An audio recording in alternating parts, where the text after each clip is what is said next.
एक उम्मीद सुनहरे ख्वाबों की जो आपने देख रखे हैं अपने बच्चों के लिए, सुनहरे कल की सूरत में। उस सुनहरे कल के लिए हम संवारते हैं आपके बच्चों का मुस्तकबिल। यूनिक ग्रुप ऑफ इंस्टीट्यूशन गुज़िश्ता 33 वर्षों से दिखा रहा है रास्तों को मंजिल, उम्मीद को रोशनी, इल्म से अमल की रवायत, बच्चों के रोशन मुस्तकबिल का जामिन।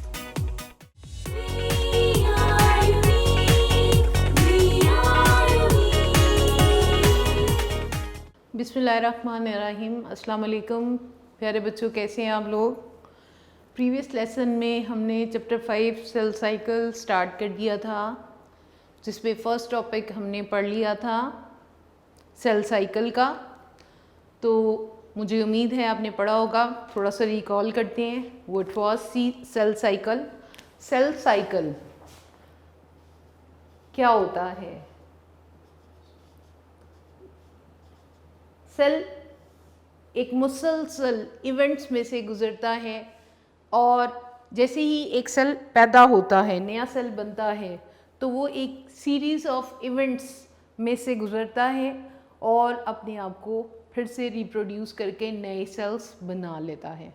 This is named as cell cycle. Cell cycle is the series of events from the time a cell is produced until it complete its cell division and produces new cells. Cell cycle हमने कहा था कि दो बड़ी phases से मिलकर बना है, cell cycle. First one is named as interphase. Interphase ख़त्म होती है सेल की लाइफ में से तो माइटोटिक फेज आ जाती है, एम फेज आ जाती है, और एम फेज के बाद यानी डिवीजन फेज के बाद सेल फिर से इंटरफेज में चले जाते हैं। सेल अपनी लाइफ को या तो इंटरफेज में गुजारते हैं या एम फेज में। इंटरफेज को हम कह सकते हैं नॉन डिवाइडिंग फेज। ये वो टाइम पीरियड है जिसमें सेल डिवाइड नहीं हो रहा होता, नॉन डिवाइडिंग फेज। जबकि एम फेज जो है, this is the division phase, dividing phase. ये वो टाइम पीरियड है जिसमें सेल ने डिवाइड होना है। ठीक है, तो सेल जो है या तो इंटरफेज में लाइफ गुजारता है या एम फेज में, और इन दोनों फेजेस को ओवरऑल सेल साइकिल कहते हैं। अब जब इंटरफेज में 90% टाइम गुजारता है, सबसे ज़्यादा टाइम इंटरफेज में गुजार रहा है सेल, ठीक है, और 90% of total time of cell cycle spend in the interphase, जबकि एम फेज में रिमेनिंग सिर्फ 10% टाइम रह जाता है, जिसमें ये एम फेज पूरा कर लेता है। बच्चों, इंटरफेज के फर्दर हमने क्योंकि कहा है कि इंटरफेज के अंदर डिवीज़न तो होनी नहीं है, डिवीज़न नहीं होनी है तो क्या होना है, सेल अपने अंदर मैक्सिमम मेटाबॉलिक रिएक्शंस करेगा, अपने आप को तैयार करेगा, वो इस काबिल हो जाए कि वो डिवीजन फेज में जा सके। ठीक है, तो इंटरफेज में हम इस इंटरफेज को भी फर्दर 3 बड़ी फेजेस में रखते हैं। First one is G1 phase. ठीक है, रिकॉल कर रहे हैं हम लोग। S phase, synthesis phase, and third one is G2 phase। अब रिकॉल कर लें कि इन तीनों फेजेस में क्या क्या काम हुए थे। G1 फेज में 4 काम होते हैं, उनकी लिस्ट बना लेते हैं हम। Cell supply of protein increase हो जाती है, increases the supply of protein. Protein क्यों ज़रूरी है सेल के लिए? बहुत ज़्यादा, क्योंकि सेल के अंदर बहुत सारी स्ट्रक्चर्स ही प्रोटीन से मिलकर बनी हैं, और इसके साथ ही साथ में सेल के बहुत सारे मेटाबॉलिक रिएक्शंस में प्रोटीन इन्वॉल्व होनी है। इसलिए सप्लाई ऑफ प्रोटीन इंक्रीज होगी, नंबर ऑफ ऑर्गेनेल्स इंक्रीज हो जाएगा। नंबर ऑफ ऑर्गेनेल्स लाइक कौन कौन सी ऑर्गेनेल्स इंक्रीज हो रही थी? Mitochondria, ribosomes, Golgi bodies. इसके बाद जब ऑर्गेनेल्स इंक्रीज होंगी तो सेल का साइज भी इंक्रीज हो जाएगा, ये सब चीज़ें इंक्रीज होंगी। Increase the supply of proteins, increase number of organelles, increase cell size, produce enzymes, enzymes produce होंगे। मैंने आपको बताया प्रीवियस लेसन में, एंजाइम्स जो मेटाबॉलिक रिएक्शंस को बहुत तेज़ कर देती हैं। ये 4 काम हमने G1 फेज में कैटेगराइज कर लिए, ठीक है। और S फेज में क्रोमोसोम्स डुप्लीकेट होंगे, क्रोमोसोम्स डुप्लीकेट, ठीक है। और क्रोमोसोम की डुप्लीकेशन को यहाँ पर मैं फिर से एक बार फिर एलेबोरेट करूँगी कि नॉन डिवाइडिंग फेज में या इंटरफेज में जो सेल के अंदर मटेरियल पाया जाता है that is the loose thread like form in this way, जो कि बहुत ही बिखरी हुई हालत में और कोई शेप में नहीं होते, लूज थ्रेड लाइक फॉर्म है, loose thread like. This one is named as chromatin, chromatin. और जब ये क्रोमेटिन कब होगी? इंटरफेस के दौरान में, इंटरफेस के दौरान में।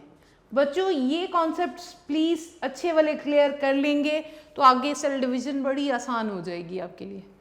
इंटरफेस के दौरान में क्रोमेटिन है और जैसे ही एम फेज स्टार्ट होती है, और याद रखिएगा कि ये क्रोमेटिन जब कंडेंस होता है तो इस फॉर्म में आ जाता है, जब डिवीजन फेज में जाता है तो ये है क्रोमोसोम, ठीक है। This one is chromosome. और एक क्रोमोसोम जब एस फेज में जाता है तो ये अपने क्रोमेटिड्स डेवलप कर लेता है, डुप्लीकेट हो जाते हैं ये क्रोमेटिड्स। बच्चों this one is the chromatid and this is the centromere. Center of chromosome is named as centromere, right? And the stand of chromatid is named as stand of chromosome is named as chromatid. और S phase में ये chromosome duplicate कैसे होंगे? ये देखें, दो chromatids develop हो जाएंगे और इन 2 क्रोमेटिड्स को नाम क्या देते हैं? इसको और इसको नाम देते हैं सिस्टर क्रोमेटिड्स का, सिस्टर क्रोमेटिड्स। ये 3 टर्म्स आपने बेसिकली समझनी है। क्रोमेटिन इंटरफेस में लूज थ्रेड लाइक फॉर्म में है और जब कंडेंस्ड हो जाएंगे ड्यूरिंग सेल डिवीजन तो ये क्रोमोसोम है, ठीक है।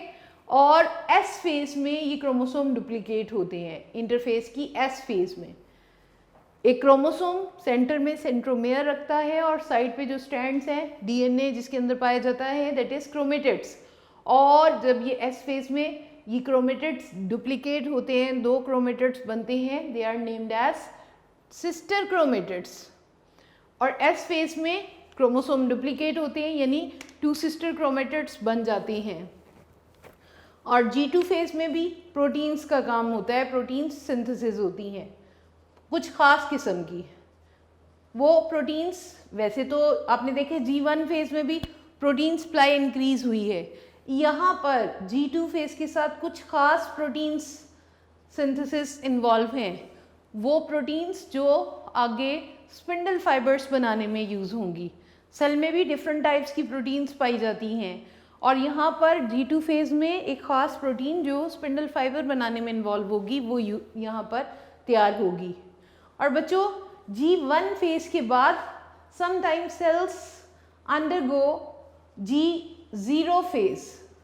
कुछ सेल्स ऐसे भी हैं जो G0 फेज में जाती हैं, उसको एंड पे बताया हुआ है। क्यों बताया हुआ है? क्योंकि सारे सेल्स G0 में नहीं जाते हैं, कुछ जाते हैं कुछ नहीं भी जाते हैं, इसलिए एट द एंड उन्होंने G0 फेज को डिफाइन किया है। Some cells undergo G0 phase after G1 phase. G1 के बाद वो इस टाइम में जाती हैं, ये कौन सी फेज़ है, इसमें क्या होना है? इसमें कुछ भी नहीं होना। Cell stop its all dividing activities और नॉन डिवाइडिंग एक्टिविटीज़, यानी सेल ने अपने आप को थोड़ा रेस्टिंग फेज में रखना है। That is named as G0 और स्टेट ऑफ क्विसेंस।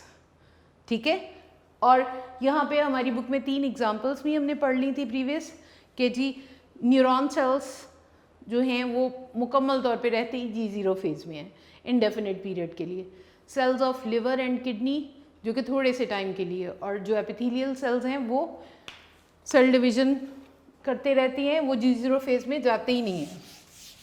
ये थी बेटे हमारे प्रीवियस लेसन की रिकॉलिंग, और यहाँ पे आपको बताने का मकसद ये था कि आप अच्छी तरह से सेल साइकिल को पढ़ चुके हैं।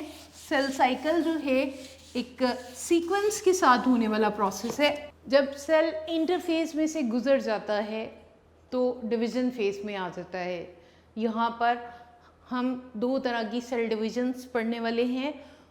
First is mitosis and the second one is meiosis. पहले देखते हैं माइटोसिस क्या है और किसने इसको इंट्रोड्यूस करवाया था। फिर हम ये देखते हैं कि किन सेल्स में माइटोसिस होती है। ठीक है, माइटोसिस सबसे पहले वॉल्टर फ्लेमिंग, एक जर्मन बायोलॉजिस्ट ने ये प्रोसेस को स्टडी किया था। उसने कहा कि सेल के अंदर न्यूक्लियस मुसलसल चेंजेस में से गुजरता है। Walter Fleming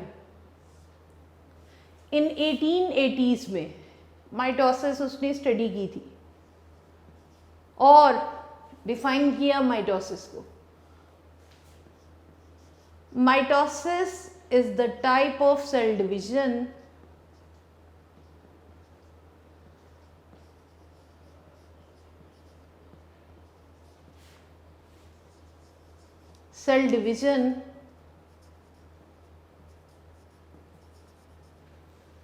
in which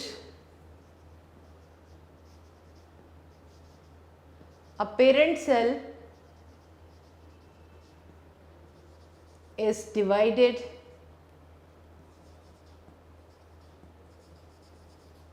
into two daughter cells.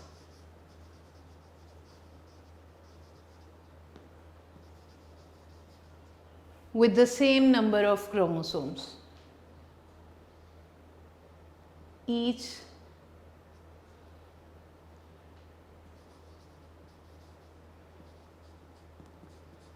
with the same number of chromosomes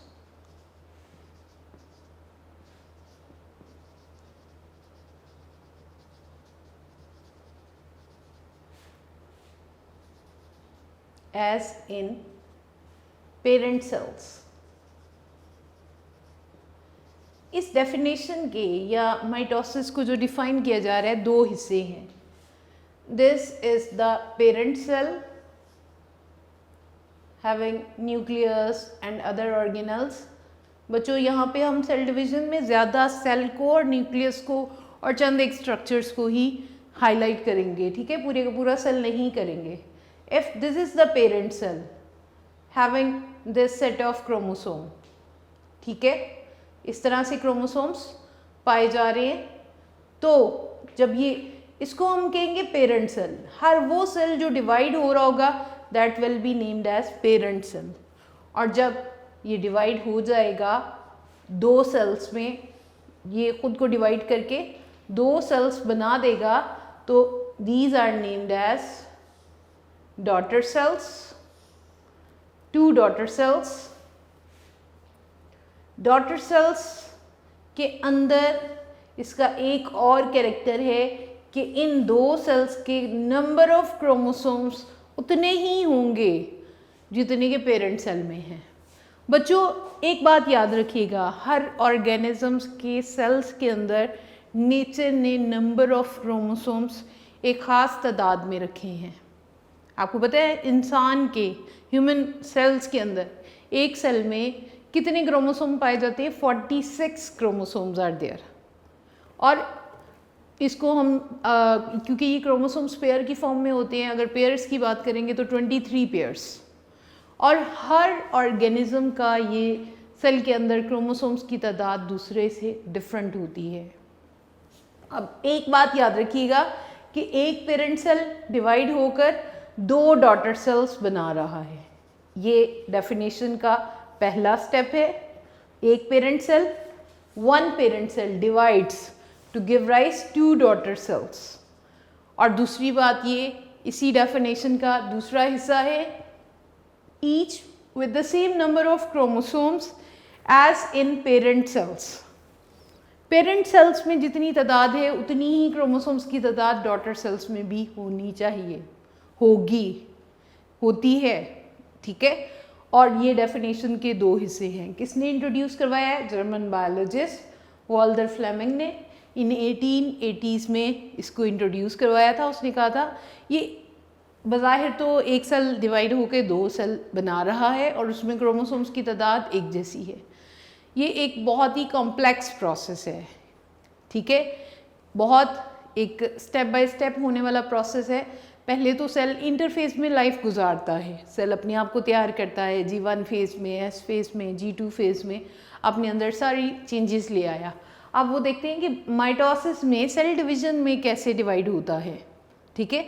M phase या माइटोसिस में सेल डिवाइड होकर 2 हमेशा सेल्स बनाता है, ठीक है, और ये 2 सेल्स में नंबर ऑफ क्रोमोसोम्स सेम होते हैं।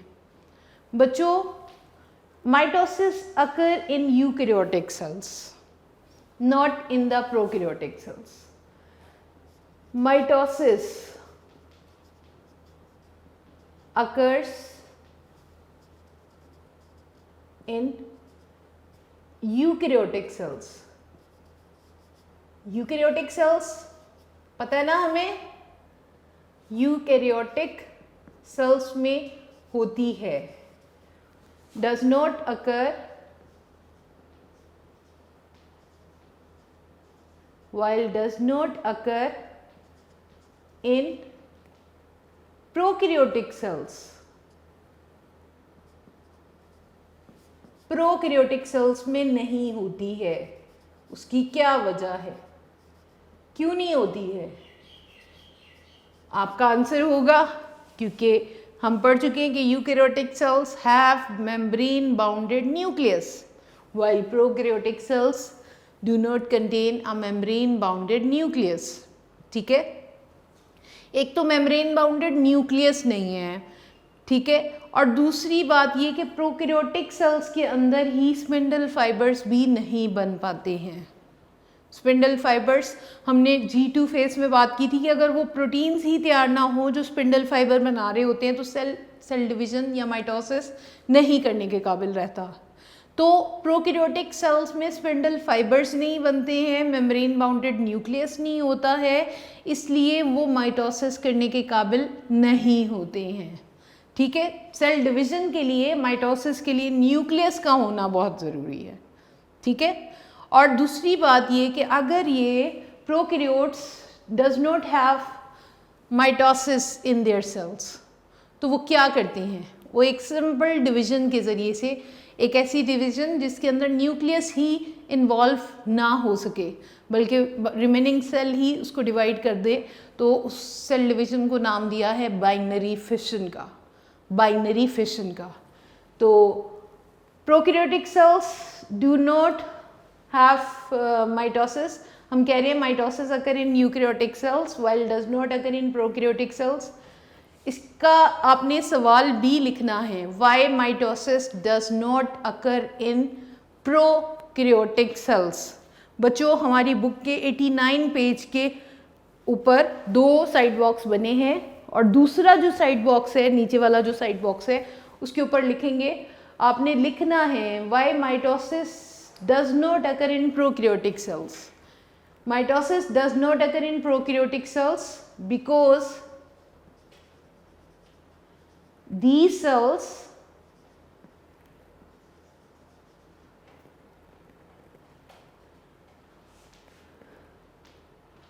do not have a proper membrane bounded nucleus, proper membrane bounded nucleus and does not produce spindle fibers. इन दो स्ट्रक्चर्स की वजह से, ना पैदा करने की वजह से, ना होने की वजह से does not produce spindle fibers. एक तो प्रॉपर मेम्ब्रेन बाउंडेड न्यूक्लियस नहीं है और दूसरा स्पिंडल फाइबर्स प्रोड्यूस नहीं करती हैं ये, जिसकी वजह से प्रोकैरियोटिक सेल की डिवीजन को हम माइटोसिस का नाम नहीं देते हैं, but it is known as binary fission.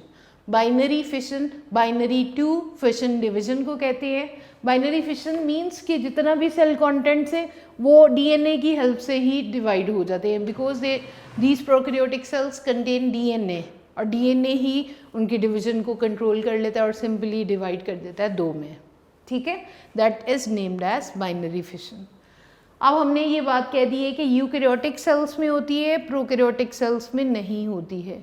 Why mitosis do not occur in prokaryotic cells? Because these do not have a proper membrane bounded nucleus and does not produce spindle fibers. एक तो ये बात हो गई. दूसरी बात है बेटे, हमारी बॉडी में, लिविंग थिंग्स की बॉडी में कौन से सेल्स माइटोसिस करते हैं? तो याद रखिएगा, पूरी बॉडी में दो तरह के सेल्स हैं, somatic cells and germline cells. Living things में दो तरह के सेल्स होते हैं. सोमेटिक सेल्स, ये कौन से सेल्स हैं? And germline cells. Germline cells, बच्चों आपने देखा है कि सेल डिवीजन दो तरह के प्रोसेस के लिए रिक्वायर्ड है. एक ग्रोथ के लिए, बॉडी पार्ट्स को बनाने के लिए, और second cell division is required for reproduction. Reproduce करने के लिए स्पेशल सेल्स होते हैं जो बनते हैं, which are named as gametes. ठीक है, तो जो सोमेटिक सेल्स हैं, somatic cells are those which form the body of the cells, are those which form the body of the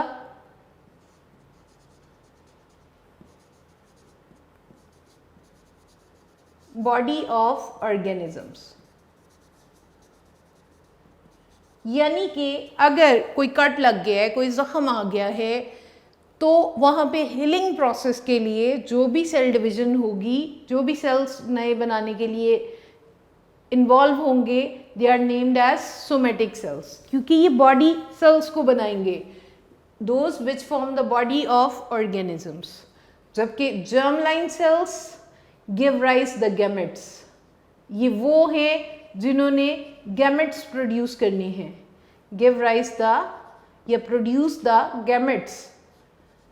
और आपको पता है there are two types of gametes, in males sperms and in females eggs are the gametes.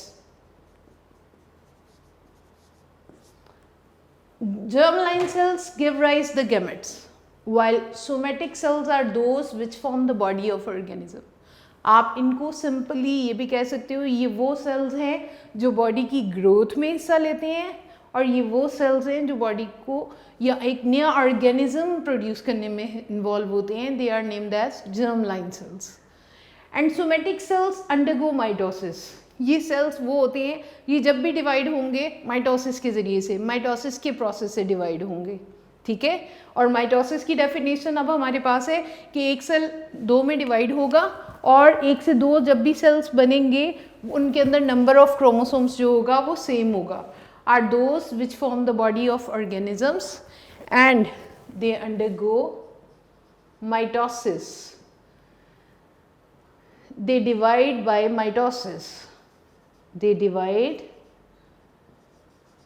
by mitosis. ये जब भी divide होंगे mitosis के process से होंगे. हमेशा दो सेल्स बनाएंगे, दो फिर चार फिर आठ, इस तरह से ये ग्रोथ करेंगे. While germline cells which give rise the gametes, they will undergo meiosis. अब अभी हमें ये नहीं पता कि मियोसिस क्या है, क्योंकि अभी तो हम स्टार्ट करने जा रहे हैं माइटोसिस को, हम स्टडी कर रहे हैं मियोसिस को तो नहीं अभी हम पढ़ रहे। लेकिन मैं यहाँ पे ये बता दूँ सिंपली कि यहाँ पर मियोसिस में 1 से 4 सेल्स बनते हैं और क्रोमोसोम्स की तादाद हाफ हो जाती है। तो these cells undergo meiosis. These give rise the gametes. These cells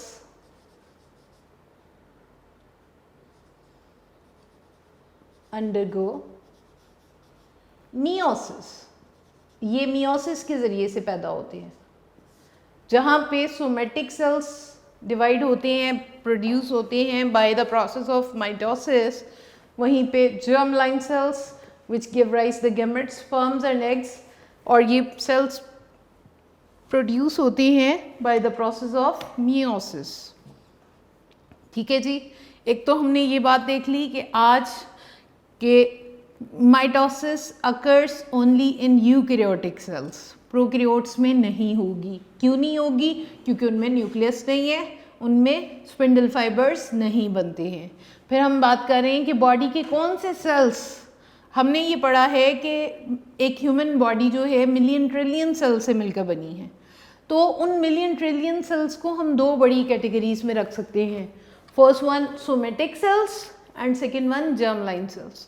somatic cells जो बॉडी बनाएंगे, जो ग्रोथ में हिस्सा लेंगे, जो कोई भी पार्ट बना देंगे लेकिन बॉडी ही का हिस्सा बनाएंगे। और जर्म लाइन सेल्स जो गैमेट्स प्रोड्यूस करेंगे, जो रिप्रोडक्शन में हिस्सा लेंगे और जो नया इंडिविजुअल प्रोड्यूस करने में हेल्प करेंगे। ठीक है, these are named as germ line cells. तो somatic cells which form the body of organisms they divide by mitosis. और सोमेटिक सेल्स जब भी प्रोड्यूस होंगे, जहाँ पे भी प्रोड्यूस होंगे, वो हमेशा माइटोसिस के ज़रिए से डिवाइड होंगे। माइटोसिस का प्रोसेस होता है। जबकि जर्म लाइन सेल्स जिन्होंने गैमेट्स प्रोड्यूस करने हैं, ये जब भी गैमेट्स प्रोड्यूस करेंगे दे विल अंडरगो मियोसिस। ठीक है, ये डिफरेंस आया करता है। यहाँ पर फर्स्ट साइड बॉक्स के ऊपर आप डेफिनेशन लिखेंगे।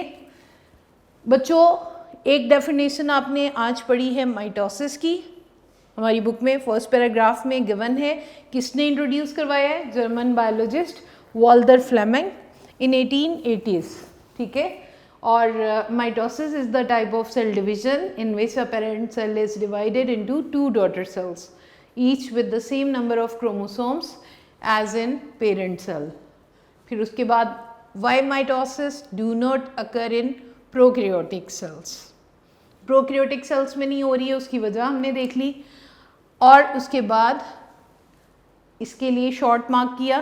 थर्ड वन शॉर्ट हमने पढ़ा है difference between somatic cells and germ line cells. तो somatic cells are those which form the body of organisms while germline cells are those which give rise gametes. आप इनको इकट्ठा भी लिख सकते हैं, are those which form the body of organisms. Somatic cells undergo mitosis. ठीक है, germline cells give rise the gametes, और those cells which give rise gametes and these undergo meiosis. ये इनका डिफरेंस दोनों का शॉर्ट में पूछा जा सकता है। अब ये देखते हैं, 3 शॉर्ट अभी हमने पढ़े हैं डेफिनेशन, और दूसरा हमने इसकी अकरेंस पढ़ी है, प्रोकैरियोट्स में नहीं हो रही है उसकी वजह पढ़ी है, और difference between somatic cells and germ line cells पढ़ ली। बच्चों, ये जो माइटोसिस है ये भी बड़ा ही एक कॉम्प्लेक्स और मुसलसल होने वाला प्रोसेस है, और इसके अंदर हम माइटोसिस की डिफरेंट फेजेस को पढ़ेंगे। याद रखिएगा, सबसे पहले सेल का न्यूक्लियस माइटोसिस में डिवाइड होता है। न्यूक्लियस डिवाइड होता है और 2 न्यूक्लियाई बनाता है।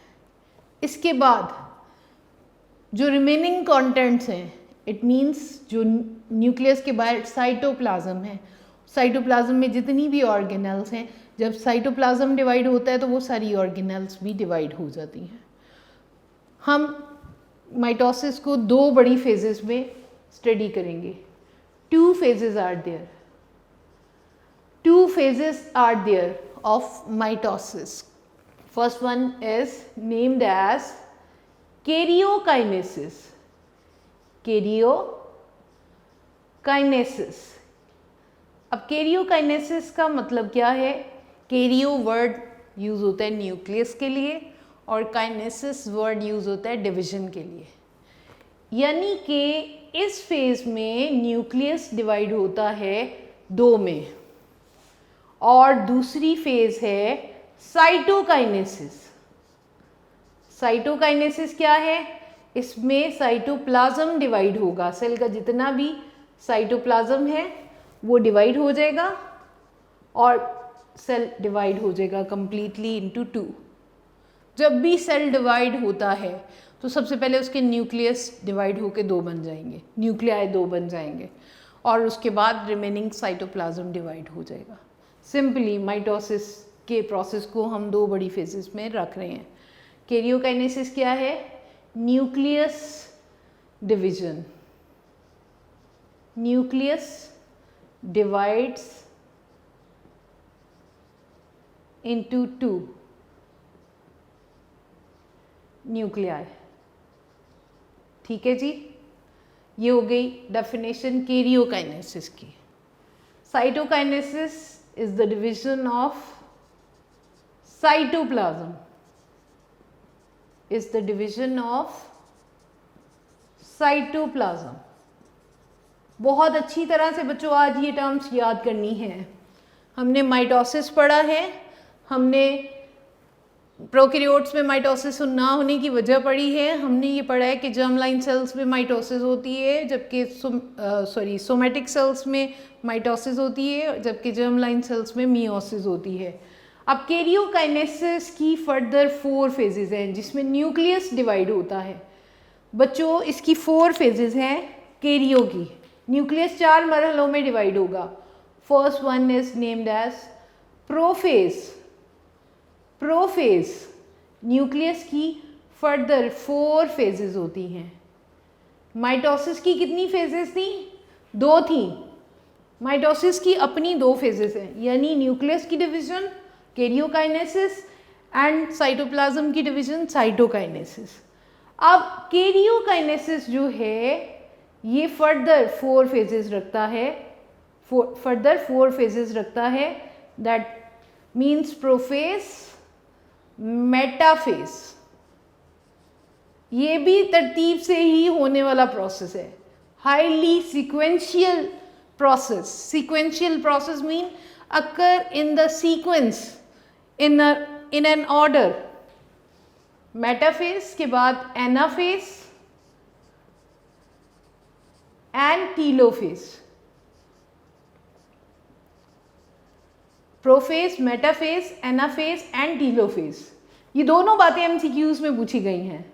Mitosis consist of how many phases? बच्चे क्योंकि इसको ज़्यादा पढ़ रहे होते हैं, समटाइम उनके माइंड में यही आ जाता है जी mitosis consist of 4 phases. No, mitosis consist of 2 phases, karyokinesis and cytokinesis.